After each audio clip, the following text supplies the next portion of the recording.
భారత్ పాకిస్తాన్ కు గట్టి ఎదురు దెబ్బ కొట్టింది. నీటిని ఆయుధంగా పొరుగు దేశంపై ప్రయోగిస్తోంది. ఒక చోట ఆపి మరో చోట విడిచిపెట్టి పాక్ ను ఉక్కిరిబిక్కిరి చేస్తోంది.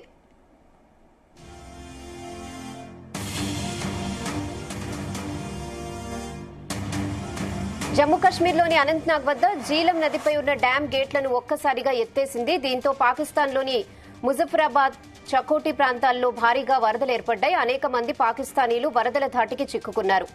మరోవైపు సింధు నదిపై ఉన్న డ్యాం గేట్లను కూడా భారత్ మూసివేయడంతో పాకిస్తాన్ కు నీటి సరఫరా నిలిపేసింది. జీలం నదిపై ఉన్న డ్యాం గేట్లను ఎత్తివేయడంతో పాక్ ఆక్రమిత కశ్మీర్ కు వరదల ముప్పు పొంచి ఉందని హెచ్చరికలు జారీ అయ్యాయి. భారత్ వైపు నుంచి ఒక్కసారిగా నీటి ప్రవాహం పెరిగిపోయిందని స్థానికంగా ఉండే దునియా న్యూస్ పేర్కొంది. పెహల్గాం ఉగ్రదాడిపై చర్యల్లో భాగంగానే భారత్ సింధు జలాల ఒప్పందాన్ని నిలిపేస్తున్నట్లు ప్రకటించింది. ఈ నేపథ్యంలో భారత్ హఠాత్తుగా దిగువకు నీరు విడుదల చేసిందని పాక్ వర్గాలు ఆరోపిస్తున్నాయి.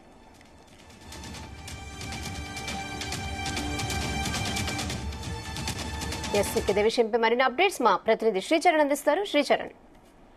రెహానా, ఇండో ట్రీటీకి సంబంధించిన వివాదం అనేది ఇంకా కొనసాగుతూ ఉంది.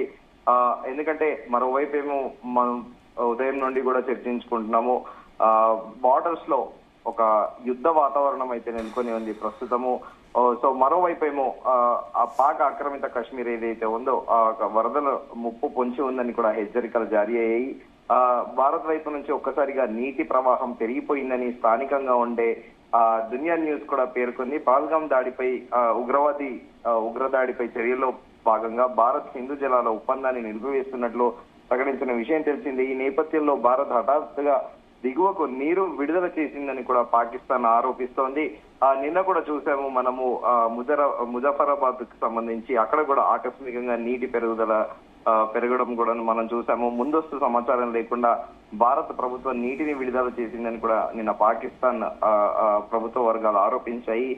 హటియాన్ బాలా ప్రాంతంలో వాటర్ ఎమర్జెన్సీ అని ప్రకటించింది కూడా. అయితే నదీ తీర ప్రాంత వాసులకు హెచ్చరికలు, సురక్షిత ప్రాంతాలకు తరలి వెళ్లాలని కూడా నిన్న సూచించారు. స్థానికుల్లో నిన్న కాస్త భయాందోళనకు గురయ్యారు.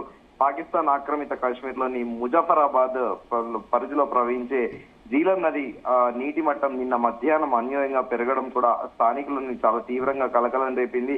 తమకు ఎటువంటి ముందస్తు సమాచారం ఇవ్వకుండా భారత్ వైపు నుండి నీటిని విడుదల చేశారనేది ఇది ఉద్దేశపూర్వకంగా చేసిన పనేనని కూడా స్థానికులు ఇటు పాకిస్తాన్ ప్రభుత్వ వర్గాలు కూడా ఆరోపించాయి.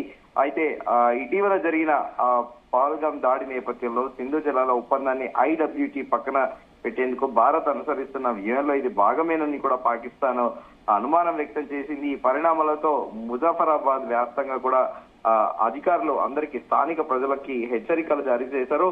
అయితే ఈ పాకిస్తాన్ ఆక్రమిత కాశ్మీర్ లోని ముజఫరాబాద్ సమీపంలో జీలం నదిలో నీటి మట్టం ఒక్కసారిగా కొన్ని అడుగులు పెరిగిపోయింది. దీంతో స్థానిక అధికారులు హటియాన్ బాలా అనే ప్రాంతంలో ఎమర్జెన్సీ ప్రకటించారు. అంతర్జాతీయ నీటి నిర్వహణకి నిబంధనలకు ఇది విరుద్ధమని కూడా పేర్కొన్నారు. ఇది ముజఫరాబాద్ కు 40 కిలోమీటర్ల దూరంలో ఉంది.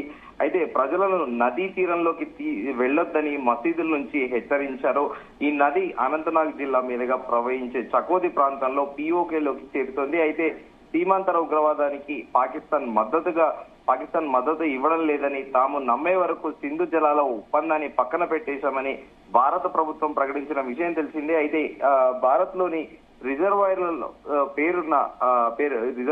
పేర్కొన్న బురదను తొలగించేందుకు దిగువకు నీటి విడుదలను ఈ ఒప్పందం ఆపుతుంది. ఎందుకంటే ఇప్పుడు నీరు దిగువకు విడుదల చేస్తే మళ్లీ నీరు నింపేందుకు ఆగస్టు వరకు ఎదురు చూడాల్సిందే. తాజాగా ఒప్పందం సస్పెన్షన్ తో ఎప్పుడంటే అప్పుడు దిగువకు విడుదల చేసి తాజా నీటిని నింపుకునే అవకాశం వస్తుంది అనేది కూడా మరో వాదన వినిపిస్తుంది.